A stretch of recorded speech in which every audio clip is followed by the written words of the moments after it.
ऋतु के अनुसार हर चीज़ अच्छी लगती है। टाइम पर जब मौसम बदलता है और जब गर्मी पर गर्मी पड़ती है, ठंडी में ठंडी पड़ती है, बारिश में जब बारिश होती है तब भी अच्छा लगता है। हेलो फ्रेंड, मैं रेखा मेहर गार्डन से आपका स्वागत करती हूँ। दोस्तों, कैसे हैं आप सब लोग? आशा करती हूँ कि आप बहुत अच्छे होंगे और गार्डन में मस्त और व्यस्त होंगे। जिस तरह दोस्तों ये गर्मियों में ही सूरजमुखी खिलता है, इसी तरह कुछ ऐसे पौधे होते हैं जो ऋतु का इंतज़ार करते हैं, जैसे कि रेन लिली। जैसे ही बारिश आती है ये अपने बिल से बाहर आके खिलने लगते हैं और इनके फूल बारिश में अपने आप ही आने लगते हैं। जैसे ही बारिश की बूंदें इन पर पड़ती हैं और ये फूल इनके खिल जाते हैं। तो ये है दोस्तों रेन लिली का पौधा। और अब टाइम आ गया है कि जैसे ही जून में बारिश होगी और इन पर हमें कुछ वर्क करने होंगे कि क्योंकि ये दोस्तों 3-4 महीने से ये बिल्कुल भी फूल नहीं देते हैं, तो अब इनकी हमको अच्छे से सफाई करनी होगी। और अगर हम चाहें तो इनको रिपॉट भी कर सकते हैं, नई मिट्टी में इनको लगा सकते हैं। तो मैं भी आज कुछ काम कर रही थी।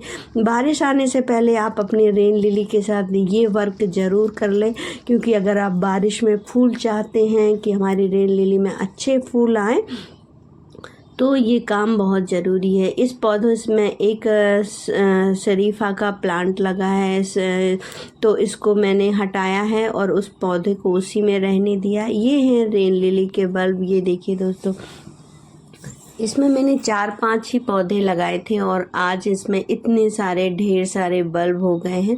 तो रेन लिली को आप रिपॉट ज़रूर करें या फिर आप उसको नई खाद नई मिट्टी में भी दे सकते हैं। और अगर आप चाहें तो आप बिना रिपॉट करे भी उसमें पोषक तत्व या नई न्यूट्रिशन या नई खाद मिला सकते हैं। तो दोस्तों यहाँ पे ये देखिए, मैंने कितने सारे रेन लिली के बल्ब निकाल लिए हैं। अब मैं इनको रिपॉट करूँगी। यहाँ पे मैंने मिट्टी ली हुई है, ये पुराने पॉट की मिट्टी है जो कि अच्छे से वेल ड्रेन मिट्टी है। फिर भी मैं इसमें रेत मिलाऊंगी, क्योंकि दोस्तों एक पार्ट मैंने रेत मिलाई है। बल्ब वाले पौधों में रेत होना ज़रूरी है। ये है खाद, और मैंने एक पार्ट खाद ली है, वो भी गोबर की सड़ी हुई खाद है। बहुत अच्छी से सड़ी हुई खाद होनी चाहिए, तीनों मात्रा में, मतलब मिट्टी, रेत और खाद बराबर बराबर मात्रा में लेके अच्छे से एक वेल ड्रेन सॉइल बनाएं। क्योंकि दोस्तों हम रिपॉट कर रहे हैं तो हमें अच्छे से ही इसकी मिट्टी बनाने, जिससे कि इसमें अच्छे से फूल आए। अब इसके बाद हम दोस्तों क्या करेंगे कि अब जो भी हमारी जो पॉट लेंगे उसमें हम नीचे पहले अच्छे से, अगर हमारा ज़्यादा गहरा पॉट है तो हम उसमें सूखी पत्ती डाल देंगे और मिट्टी में हल्दी ज़रूर मिलाइएगा। इससे क्या होता है कि हमारी जो बारिश में फंगस भी नहीं लगता है, चींटियाँ भी हमारे प्लांट में नहीं होती अगर आपने अपनी मिट्टी में हल्दी मिला दी तो। अब आपको क्या करना है, एक एक बल्ब को लेके 2-2 इंच की दूरी पर इनको इस तरह से लगा देंगे। थोड़ा सा गैप इसलिए करेंगे क्योंकि दोस्तों ये मल्टीप्लाई होते रहते हैं, 1 से 2 से 4 बल्ब बनते रहते हैं। तो इनको स्पेस देंगे तो हमारे जो बल्बों की संख्या है वो और अधिक हो जाएगी। तो इस तरह से आपको अपने बल्बों को दबा के लगा देना है। बस आपको ध्यान रखना है, इनको ज़्यादा नीचे नहीं दबाना है। इनका जो ऊपरी पार्ट है वो इस तरह से, ये जो गोल हिस्सा है वो नीचे और ऊपरी जो मुंह है वो ऊपर रहना चाहिए। पूरा मिट्टी से इसको हमें बिल्कुल भी कवर नहीं करना है। फिर थोड़ी थोड़ी सी मिट्टी को हम इसके ऊपर से इस तरह से रिंकल्स कर देंगे, इस तरह से बिखरा देंगे, जिससे कि ये हमारा पूरा भर जाए। पर थोड़ा ध्यान रखना है कि हमारा जो बल्ब वाला ऊपरी हिस्सा है वो ऊपर ही रहे, पूरी तरह से मिट्टी से हमें इसको कवर नहीं करना है। ज़्यादा बल्ब नीचे हो जाएंगे तो हम जब पानी डालते हैं तो ओवर वाटरिंग से हमारे बल्ब जो है ना वो गल भी सकते हैं। तो बल्बों को ज़्यादा नीचे नहीं दबाना है, ऊपर ही रखना है। और ये वाला हिस्सा है वो हमको ऊपर रखना है, जिससे कि नए स्प्राउट आए और वो ख़राब ना हो। तो बारिश में हमें रेन लिली के साथ बारिश आने से पहले दोस्तों ये ध्यान भी रखना है कि हमें अपने रेन लिली के साथ ये काम करने हैं। अगर आपके पास नहीं हो तो आप ऑनलाइन भी रेन लिली के बल्ब मंगा सकते हैं, बहुत आसानी से आपको मिल जाएगा। लगाने के बाद थोड़ा थोड़ा पानी डाल दें और एक बार में अच्छे से इसको पानी दें, फिर 3-4 दिन इनको बिल्कुल भी पानी नहीं दें। रेन लिली को ज़्यादा पानी देने की ज़रूरत नहीं पड़ती है क्योंकि ये बल्ब में ऑलरेडी पानी स्टोर होता है, तो पानी की मात्रा थोड़ी कम दें। और जैसे ही अभी इसको हम थोड़े 1-2 दिन शेडी प्लेस में रखेंगे। बचे हुए बल्ब को दूसरे पॉट में मैं शिफ्ट कर रही हूँ क्योंकि दोस्तों हर साल मेरे एक प्लांट से 2 और 2 से 4 पौधे बन जाते हैं, तो काफ़ी मात्रा में मेरे पास रेन लिली हो गए हैं। जबकि मैंने ऑनलाइन 4 या 5 बल्ब आए थे, आज मेरे पास 5-6 पॉट रेडी हो गए हैं। तो दोस्तों ये कई कलर में आता है, बहुत ही प्यारा। बारिश आते ही आपको देखना, फिर आप देखेंगे कि इसमें अपने आप ही फूल आने लगे हैं। तो दोस्तों इस तरह से आपको अपनी रेन लिली के साथ ये काम बारिश से पहले ज़रूर करना है।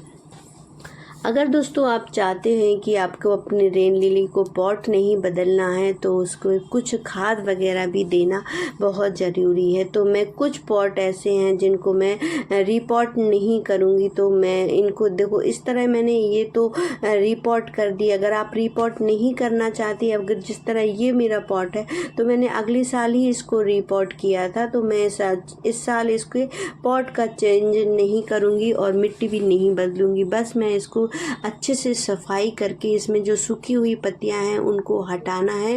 हटाने के बाद ये जो लंबी लंबी स्ट्रिप्स हैं इनको ज़रूर कट कर दें। ये बेकार में एनर्जी खाती रहती हैं और हमारे प्लांट को जो फूल आएंगे उनमें रुकावट बनती है। तो आप इनकी जो हरी हरी जो पत्तियां हैं घास की तरह लगती हैं, तो इनको ज़रूर आप हटा दें। और ये इसके बाद इसकी इस तरह से अच्छे से सफाई करें, डीप क्लीनिंग करें। और दोस्तों इसमें किसी भी पतली चाकू या कैंची की सहायता से इसकी गुड़ाई भी करें। इस तरह से जिस तरह मैं तो ये काट देती हूँ पूरा, जिससे कि एनर्जी वेस्ट ना हो। इस तरह से ये देखिए अच्छे से सफाई करनी है। ये बहुत ही प्यारा पौधा होता है, पर जैसे ही बारिश आती है ये अपना रंग दिखाता है, और नहीं तो ये अपने सालों साल ऐसे ही पॉट में पड़े रहते हैं। थोड़ी थोड़ी गुड़ाई ज़रूर करें, पर हाँ ध्यान रखें गुड़ाई ऐसे करनी है कि बल्ब को डैमेज नहीं करना है। ऊपरी हिस्से में थोड़ी थोड़ी गुड़ाई करना है। अगर हम डीपली गुड़ाई करेंगे तो हमारे बल्ब ख़राब हो जाएंगे। यहाँ पे मैंने वर्मी कंपोस्ट ली है और यहाँ पे ये है बोन मील। दोस्तों बोन मील कैल्शियम का काम करती है और फर्टिलाइज़र का भी काम करती है। इसमें मैग्नीशियम, पोटाशियम सब कुछ मात्रा में होता है। मैं अभी बोन मील डाल रही हूँ, आप चाहो तो इसमें थोड़ी सी 10 दाने DAP के भी यूज़ कर सकते हैं। पर दोस्तों ध्यान रखें गर्मी है इसलिए मैं इसमें अभी DAP का यूज़ नहीं कर रही हूँ। बारिश थोड़ी होगी तो मैं इसमें 10 दाने DAP के ज़रूर डालूँगी, जिससे कि फूल और रूट सिस्टम हमारा अच्छा बन जाए। तो आपको अभी सिर्फ बोन मील, और अगर आपके पास बोन मील नहीं है तो आप सिर्फ वर्मी कंपोस्ट या गोबर की खाद गुड़ाई करके डाल सकते हैं, अगर रिपोर्ट आपको नहीं करना है तो इस तरह से देखिए आप रिपोर्ट करे बगैर भी अपने जो रेन लिली है उनको अच्छे से खाद और न्यूट्रिशन प्रोवाइड कर सकते हैं। तो ये मेरा वीडियो आपको कैसा लगा? मैंने किसी में रिपोर्ट कर दिया और किसी में खाद मिला दी, तो मैं रेडी हो गई हूँ बारिश में अपने रेन लिली के साथ। क्या आप भी अपने रेन लिली के साथ ये काम नहीं किया है तो ज़रूर कर लीजिए। आपको मेरी वीडियो अच्छी लगी हो तो मेरे चैनल को सब्सक्राइब करें, और विंटर और जैसे ही बारिश आएगी आपके गार्डन में इस तरह से फूल खिल जाएंगे। अपना ध्यान रखें दोस्तों, बाय बाय।